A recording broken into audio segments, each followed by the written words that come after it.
and sustainable is a really important piece of the puzzle as well. So I think, we sort of need to think long term, and we need to think multiple strategies that work together, across government departments, and with a vision really for achieving healthy communities, and, food security being an important part of that. In terms of how much it would take, if you think about the deficit, the scenarios in our report, I presented only a few of them. There are a few other ones there. And, the single male is, of the scenarios that we looked at, was sort of facing the largest deficit, although, quite a few of them, the family of four earning income assistance was in, a deficit of over $400, and several others as well. But the single male, facing a deficit of $500, we need to think not only about, income supports, but also other, more affordable housing, even access to better transportation would go a long way. So again, it's, sort of thinking about closing that gap might make it seem like an impossible task, but I think if we can think, really again long term, and sort of multiple strategies to try to close that gap so that, people are able to afford this basic nutritious diet. Yes.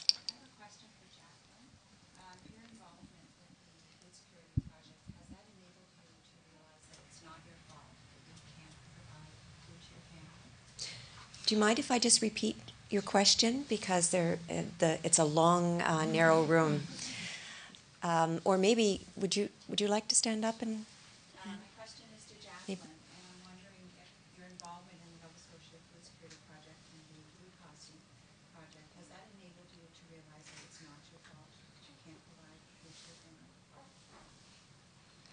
Yes, I have, but it's still hard for me. It's a big challenge for me, and like now, like before, like with my partner making $14 an hour, like I said, we still struggled, and now only making 10 something an hour. Like, I don't know what the future's gonna hold for us, but I'm hoping that there will be a big change. And yes, I know it's not my fault, but it is still hard.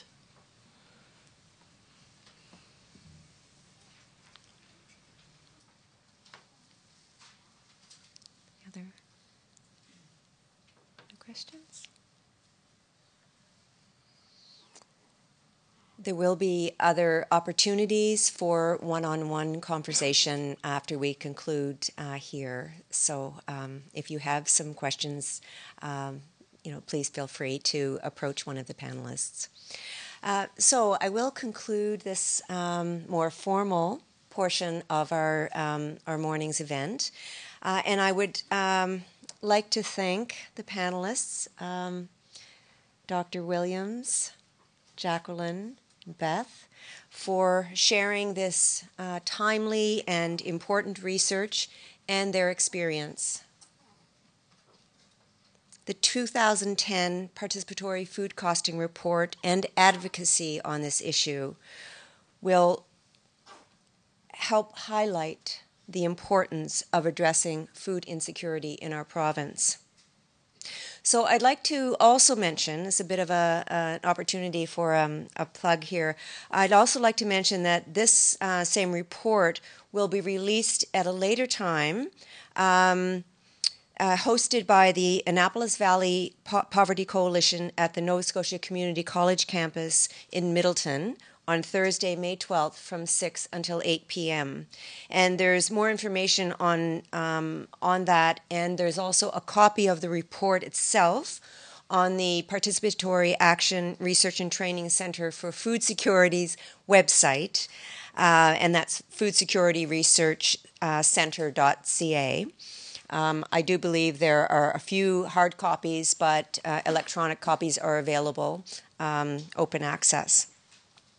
On a final note, I would just invite any members of the media to feel free to speak with the panelists on a one-to-one basis. They're open to to having conversations with you.